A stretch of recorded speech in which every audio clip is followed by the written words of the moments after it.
Hello and welcome to another video from Game Club Tabletop. Once more, going into the Bolt Action version 3 starter set or introductory set more really. I'm just trying to go a bit further with what I did in the first video regarding this. Hopefully showing how I finished that starter set, some next steps I've taken, and look at where to go after that. And hopefully, even some cautionary advice as well in here. But if we start, in the first video I showed that I built the ruined farmhouse. And I just want to show that we've got a bit further with it now. So there we go. Once I built them, I didn't really like the fact the mat showed through. I happen to have some spare plasticard. So all I've done is cut out a shape that sort of suited the building and gave me a bit of space to put some mud and plants and grass around the outside. And then actually with the scrap that was left from doing these two, again, just plasticard, I cut the shapes, put down the AK Terrain mud, and then just stuck them in and then painted over to make them look more like slabs, leaving some gaps, and putting some puddles in as well. So that was the building. So I think they look a lot better. Again, if you're a good painter, you can really get down to some nice details in the walls, the bullet holes, etc. You can do a lot more with them if you want. But I think these look good from a distance. When you're playing with them on the table, they're going to look perfectly good. And again, you can see in there. Hopefully, we can imagine a sniper hiding up in there. Right. So if we look at the figures, I'm going to start with the Americans, mainly because I've got to be a bit more careful with them, because otherwise I'm going to knock the camera over, whereas the Germans are on the other side. So these are essentially the 12, pretty much built as outlined in our field manual from the intro set. So we've got, how many we got? We've got 5 around 2.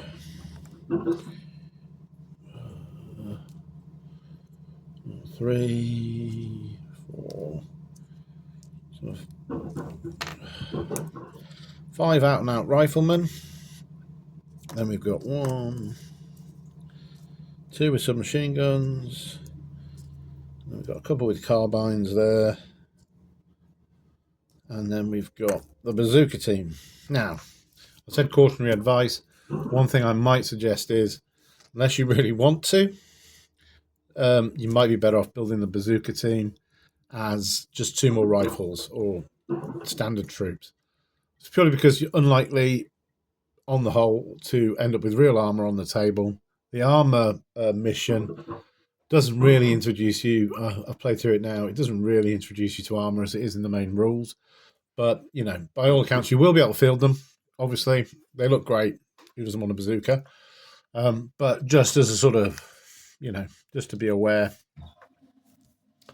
then probably not massively useful initially. But again, it's just 2 figures, so if you're happy with that, you can see. Quickly try and show you them. It's not always. Just get them to come into focus. Come on. No. Oh well. But essentially, the upper bodies are just Astra Militarum green. From contrast paint, Astra Militarum green. They're lower. The trousers, I went with the brown in the end. Gone for snakebite leather. It's one of my favourites. It's always gives good. Their backpacks, just so there's some different colours, is Agros Dunes. Honest. And what else have they got? And the rifles and some of their webbing is the hardened leather from Army Painter. There we go. Their skin tones, I've been struggling to find what I really like. I can't get it to focus. This is called Brown Rose from Vallejo. And I'm quite liking that as a skin colour at the minute. It's fine. I have done some other stuff with this one, which is Gotha brown, but any brown will do. And then I've been using these to, I've got some, what's that one, Death Guard green and some Ogren camo, which I've just been doing a bit of dry brushing on the figures. You probably can't pick out because my camera doesn't really want to focus. So I've just changed phones, so I'm not quite used to this one yet. But there you can see some of the trousers are a little darker because I don't know if you saw in the last video. There we go, that's better. I painted over the green because I've given them green trousers. But I think they look cool. And there is a little bit of dry brushing just to try and show that fatigue look. So that was the Americans as per the box. So essentially, if you take out the bazooka team, leaves you 10 men. The 2 submachine machine gunners can be your NCOs, which you need for each unit. And that leaves you 2 minimum size squads of 5 men. Near enough. I think you really need 6, but there we go. So, to the Germans. So, he's an assault. He's got a rifle. He's got a grenade. But he's also got a rifle, I think. And again, 2 submachine guns, which sort of give us our NCOs. Where's the other one? Come on, stop hiding. And then we've got, again, mainly rifles. Even with the Panzerfaust, I don't know if you can see on that one. The rifles on the base, just for some variation. So mostly rifles, a few assault rifles, and some Panzerfaust, just for modelling difference. Okay, but on the whole, again, we've got 2 squads, which we can just sort of divide up to play some basic games. And in these, we've got 6 men. 6 men. So that's the Germans. Again, the Germans, the only major difference, the browns and stuff are the same. But I use this Humbrol, it was the only one I could get. It's a kind of really dark greeny, I wouldn't say greeny grey, it's quite a dark green. But with the, again, I don't think I'll be able to get, maybe I can get them into focus. With the little bit of dry brushing, which you're not really picking up on this camera, I think they look fine. It's not exactly what I wanted, but that was that. So that's essentially the base done. The only other thing I've used on there is I've used a basing paste. It would have been AK Interactive, one of the muds. And I've also used this. I really like this, which is a liquid puddle. I don't know if you can see in the bottom there.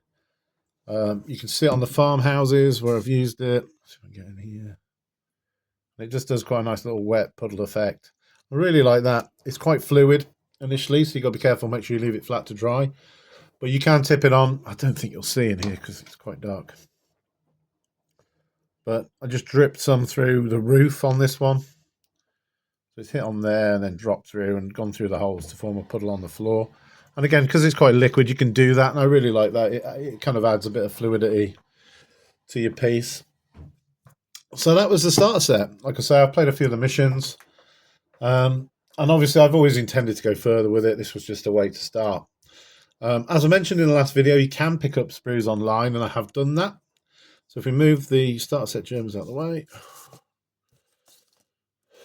which I think have come out, and I have done a little bit of very basic camo, just using the different greens I mentioned, and some brown, just to give the guys in their sort of overcoat a little bit more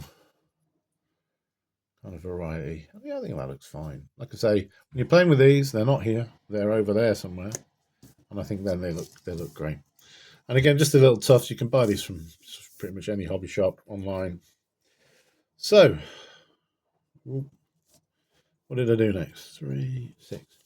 So I've got another sprue of the Germans, and this time just trying to pad out options. So we've got one that's pretty much a rifle, and then one with an assault rifle. Here we've got a loader for our light machine guns So we put a couple of light machine guns together. Again, this is something we didn't have, and again, here is another, and then another chap there. So all we've done is added another 6 figures. It means I can now put a light machine gun with his loader into each of the forces, and some more men that can play different roles as well, which we'll come on to shortly. Now, again, with the Americans, it's a really great looking model. Some more submachine guns, some BARs, so each squad can have one. So again, we're trying to flesh out. One side gets one, the other side can have one, the other squad can have one. And some more submachine guns and a couple more rifles, just to flesh out those squads. And again, we'll come back to why. So trying to make some more individual models with submachine guns or assault rifles for the Germans is a valid thing to do. Okay. And finally, some support figures. So for the Americans, because they already had the bazooka, I picked up a couple of this set. It's pretty easy to put together, he says. It's a metal set from Warlord, and each you get. This is one set, and this is a second set.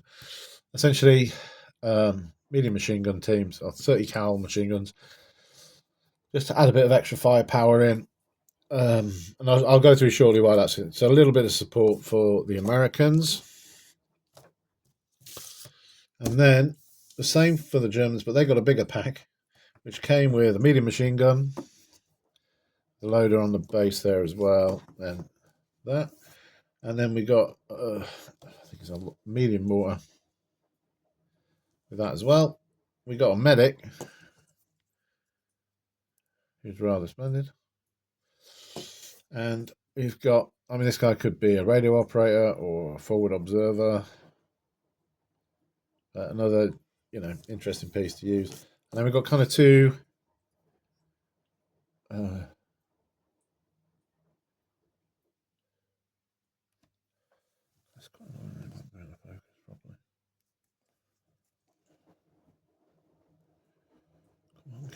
Anyway, two officer types as well. Okay, now I said I'd talk about why this was important. I think if after doing the introductory set, potentially purchasing another sprue, so you've got two really full squads that you can use using the basic rules that were in the introductory set, I would imagine that your next spend really is going to be on this. Now, I have gone out and got it. It wasn't something I'd intended to do too soon, but there's a reason why I have. Let's try and move some of these men out of the way so I can get the book in. And that is because, I don't want to say to play bolt action properly, but to play bolt action, like I say, you can play however you want, they are your toys. But to follow the rules of bolt action, you have to build your army in a certain way. Okay, and this is not covered in the introductory set. So I went and got the book. Okay, now it is a lovely big book. So you're getting plenty of book for your money. If you're not hugely knowledgeable, there's a really interesting bit about playing board games with the war games and the history. And then what it's going to go through is start of the war with some of the battles and who's involved in them. Okay, there's quite a lot on that. Then we go, and these will often copy the names that they use for the books that will deal with these areas, give you specific lists and stuff, and more scenarios to play out. And again, here we're off into the Mediterranean and the fighting in Africa and through the islands and into Italy. So again, this is one that's always, weirdly, I've never gamed it. This is one that's always interesting. This is when my grandfather was fighting, was in Africa. So he was part of those. Maybe that's why I never have done it. And then we're going to hit the East Front. And again, lots more stuff about how that happened, what happened. And then the Pacific, fighting between Japan America in the main, although obviously there were some interesting battles involving the British, and Australia and New Zealand. And then back in for the finale, if you like, with the D-Day landings and Russia marching into Berlin. So again, lots of interesting battles to be done here with airdrops and stuff like that. Obviously, then the book's going to go through some basic stuff you need, some of which you've already got, don't forget. So we've got some dice for our units, we've got a bag, we've got the cardboard pin markers. Again, you can buy these. Some people use like a wooden dial, and it has a number on it, which just cuts down on some of the clutter. And then it's going to go through how to play the game in more detail. Much of this has been covered.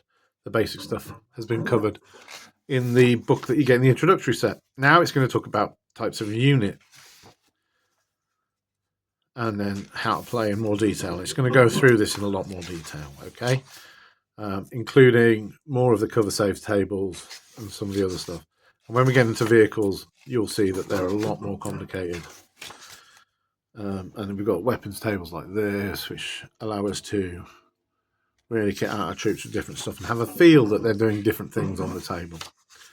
Okay, and again with the weapons on the armored fighting vehicles again, and things like the HE value tables and stuff. So, and when we get to it, even more stuff on vehicles. Okay. Then we're going to go into different types of HQ unit, so you can see what you want. You can even have airstrikes coming in, being called in and stuff like that. And then we've got some special rules to describe the different things, and then into artillery. So you can see how much more complicated this is. Again, that might be something you really want, something you don't. And again, into vehicles is a whole separate section, because we're going to have different ways of using them. And all the different value damage tables and stuff. So I'd say early on, probably best to just get the basic rounds down, how you play, taking turns, moving, shooting, doing the different orders with the infantry, and worrying less about the vehicles, which add a whole other layer and need more space as well, really, to use them properly. You know, if you're moving out, you've got a bigger mat, playing in a bigger space, then it's probably time to start introducing them. And again, how to use the buildings, and then how to do it. It'll tell you how to put together the scenarios, you know, with different things. There is a point to this, and I will get there eventually. Okay, so story-based scenarios, which can be really interesting. Obviously, you can build your own based off the history at the front. But this is the main reason you're going to want this book at some point. Okay, and that is on how we're going to build our platoons up. So you can have any number of platoons up to your agreed points total. But the key thing and the difference with this version is here. You're going to need to have a rifle platoon. Okay, that's the basic thing. And that is what's going to unlock everything else, okay? So, we'll go into exactly what that is in a moment. But you're also going to need a company commander. And then any platoons you add will need a platoon commander, okay? And this is what I'm saying about how you build your figures. Need to have an eye on this, because you're going to need those command figures. Each of those command figures can take 2 people with them to make like a small team, so that you can sort of let them die before your commander. Commanders play an important role because they can issue orders, so you can drag extra dice out the bag. So you get a dice out of the bag, activate your commander. You can then get him to issue orders to a couple of other units, depending on how good a commander he is, as long as they're in range and they're in his platoon, or if he's the company commander, then he can issue these orders and take some more dice out of the bag, and you can get a quick run of activations. It might let you just get the edge when you need it. Okay. Now, assuming you build your rifle platoon, which you have to, you can then pick from heavy weapon platoon, artillery platoon, an engineer platoon, an armoured platoon, or a recce infantry platoon, okay? And from one of them, you can have all of these if you really want, but each one of these will need another platoon commander. So when you're building these figures, think about that. That's one of the reasons why I went for the support group for the Germans, because I've got 2 command figures in there. All right, so I've automatically now got a platoon commander for my rifle platoon, say this guy, and I've got my commander, my company commander. Okay, so I'm set. Now, what is a rifle platoon? Well, it's very simple. It is essentially 2 infantry squads with a platoon commander. You can add up to another 2. And say, so you can have 4 rifle squads in your rifle platoon. You can then add in, and this is why I was saying it's not such a bad thing about the thing. Onto this, we can also add a medic with a couple of guys, a forward observer, sniper team, an anti-tank team, some light mortars, and then 1 transport vehicle per unit. Okay, so you can also add in like half tracks or whatever to move them around if you want them to. Okay, so we can put our bazooka team in because we can add in the anti-tank. Okay, and I've bought some more figures since the ones I've done, which I'm working on at the minute, and I have built a sniper team for the Americans out of it because I can just pop that in. Okay, so this is going to be where you start from. So essentially in the box, you can build yourself 2 rifle.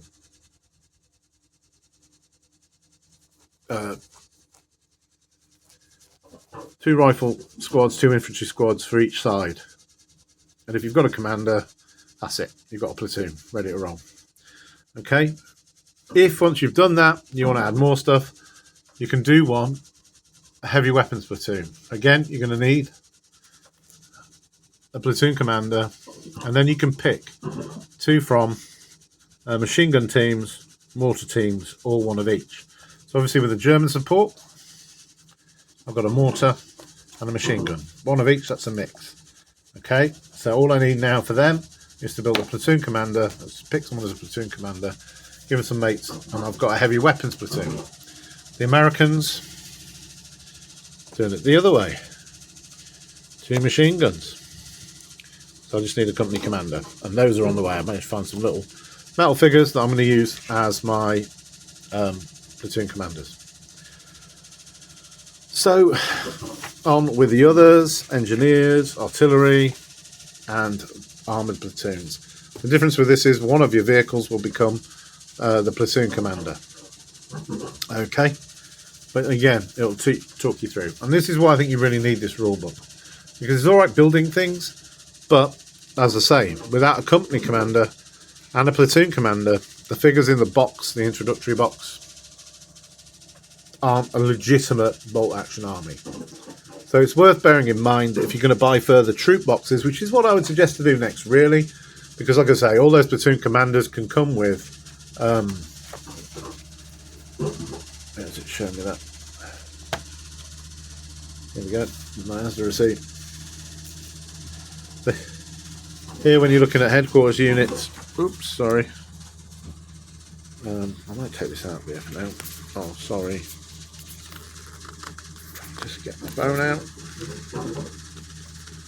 So I put it in a thing so it's more stable, but I think this bit's helpful if I show you. So here you go. Here's your officer, a platoon commander, first or second lieutenant, and the points cost, and then a captain or a major to be a company commander. And there they are. You take your officer and you can take up to 2 further people. Okay? Which means that they can also still add fire, they can add pin markers to people.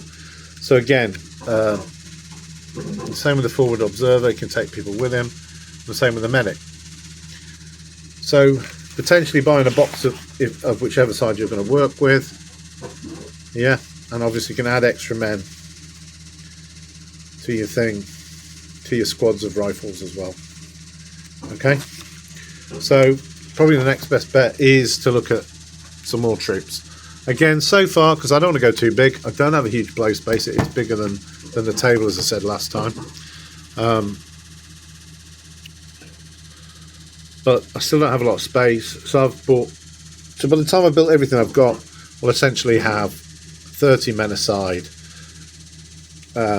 with some support weapons as well, some heavy weapons and some different support stuff as well, which I think will give me a good start to play out some games, to play some scenarios, and hopefully do some introductory battle reports using those sides once I've gone finished. I'm not far off with the Americans. I've just got to do the last set of 12 for the Germans to decide what's going to be happening there. But they're painting up really quick. I'm really happy with them. I like the way I've based them. It's just a simple flock over a mud, and then some tufts. I've still got some tufts to add to some of them. Again, some little stones. This is more matching with another piece of scenery. Some scenery stuff I've done, which you can look at in future videos. I didn't want to go on too long, so hopefully this isn't that. Like I say, just a few more hints. But I think key things to take away is you don't need masses of paints. Like I say, that's the sort of paints I'm using mostly for these, for two different armies. Obviously, you've got washes as well. They're really helpful. Whether you use Null Oil or Agrax Earthshade or something like that, just to add depth to the models. You don't need masses to get going. You don't need masses of figures, and you don't have to go out and buy big army sets if you don't want. It will obviously work out more expensive if you buy individual sprues off eBay, but if that means that you're going to get those 6 figures built, finished, painted, and out, then that can be better. Like I say, in the past I bought huge armies of things, and you build it all up, you prime it. Oh, I had put this on here just to show you. This is the primer I use. I always prime the plastics, and this is available on eBay or online. I think you get 3 tins for around like £10 or something like that, maybe a bit more. But essentially, quick, easy. It's a reasonable grey, lets most paints go over it quite well. So yeah, sorry. You can add the extra men bit by bit, so you don't bite off too much. But if you want to go the other way, save a bit of money, and you know you're going to need them, probably a box of each, and you'll have 2 really playable armies. Get to there, get the rule book, and then at least you can build that list. So you've got those basic, probably 2 full rifle squads and maybe a third. You can then add in some of those supports within that rifle platoon, like your bazooka, snipers, things like that. And at that point, you can maybe look at getting some vehicles involved, or branch out into a totally different platoon if that's what you feel like, or if you want your vehicles just to be the transports for these guys. Again, like having them done up in half tracks and zooming those half tracks across the table, then deploying them. Just a great look, great vibe in the game. Like I say, it's your game. You want to play it how you want to play it. If you want very few vehicles, you just want massive infantry battles, you can do that. If you want to add more vehicles, then this version really lets you add more vehicles very simply. If you've got the space. But like I say, space is premium for those vehicles. Anything else? I'm just sort of rambling now, unfortunately. But yeah, so I'd say if you're really serious, get the book so that you're not building things you can't use. You're not buying things that you can't use yet. And like I say, big flag on the commanders. You're going to need at least 2 just to play 1 rifle platoon, and for every other platoon after that, you're going to need another one. And realistically, you just don't want them wandering around on their own. So some of your troops are going to have to be put onto being with them, even if it's just one per group. So there we go. Hopefully that's a good second video. So we finished the introductory box. I built a few more figures, and then the next video, hopefully we'll be looking a bit more at gameplay. I can maybe do a little mission and show how I built the squads as it relates to the full rules rather than what's given in the introductory set. Hopefully the camera work was slightly better on most of it. I'm sorry at the end, I just think it was easier for me to look at the book with being able to move in and out and zoom in and out with the camera work. But yeah, any questions, drop them below. Hopefully you're enjoying Bolt Action. I'm really enjoying the way I'm getting back into it and letting it grow slowly rather than having to try and deal with painting 80 figures and this, that, and the other. So far, so good. and I'll see you in the next video. Thank you very much for watching. Bye.